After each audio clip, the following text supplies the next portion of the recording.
विद्या दुःखसंयोग वियोगं योगसंज्ञितं स निश्चयेन योक्तव्यो योगो निर्विण्णचेतसा संकल्पप्रभवान् कामान् त्यक्त्वा सर्वान् शेषतः मनसैवेन्द्रियग्रामं ವಿನಿಯಮ್ಯ ಸಮಂತತಃ.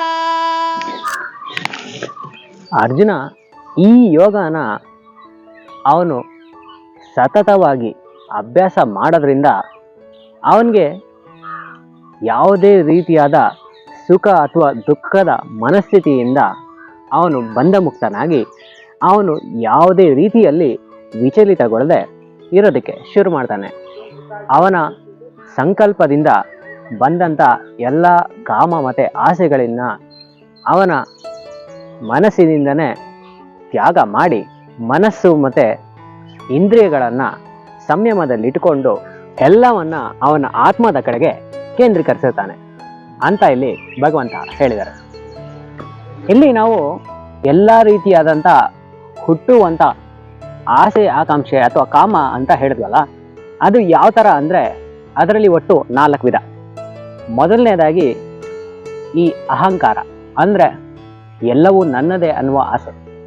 ಎರಡನೇದಾಗಿ ಮಮಕಾರ, ಅಂದರೆ ಅದು ನನ್ನದಲ್ಲದೇ ಇದ್ದರೂ ಅಥವಾ ನನ್ನ ದೇಹದ ಭಾಗ ಆಗದೇ ಇದ್ದರೂ ಅದರ ಮೇಲೆ ನಮಗೆ ಇರುವಂಥ ಒಂದು ಭಾವನೆ. ಇನ್ನು ಮೂರನೇದು ಬಂದು ಸ್ಪರ್ಶಕಾಮ, ಅಂದರೆ ಯಾವುದಾದ್ರೂ ಒಂದು ವಸ್ತು ಅಥವಾ ಒಂದು ವಿಷಯವನ್ನು ಮುಟ್ಟಿದಾಗ ಅಥವಾ ಫೀಲ್ ಮಾಡಿದಾಗ ಬರುವಂಥ ಒಂದು ಆಸೆ. ಇನ್ನು 4ನೇದು ಬಂದು ಸಂಕಲ್ಪ ಕಾಮ, ಅಂದರೆ ಒಂದು ಐಡಿಯಾ ಅಥವಾ ನೋಷನ್ ಅಂತ ಹೇಳ್ತೀವಲ್ಲ, ಅಂದರೆ ಮನಸ್ಸಿನಲ್ಲಿ ಬರುವಂಥ ಒಂದು ಯೋಚನೆ ಅಥವಾ ಚಲನೆಯಿಂದ ಬರುವಂಥ ಆಸೆ. ಈ 4 ವಿಧಗಳೇ 4 ಟೈಪಿನ ಕಾಮ ಅಥವಾ ಡಿಸೈರ್ಸ್ ಅಂತ ಇಲ್ಲಿ ಕರೀತಾರೆ.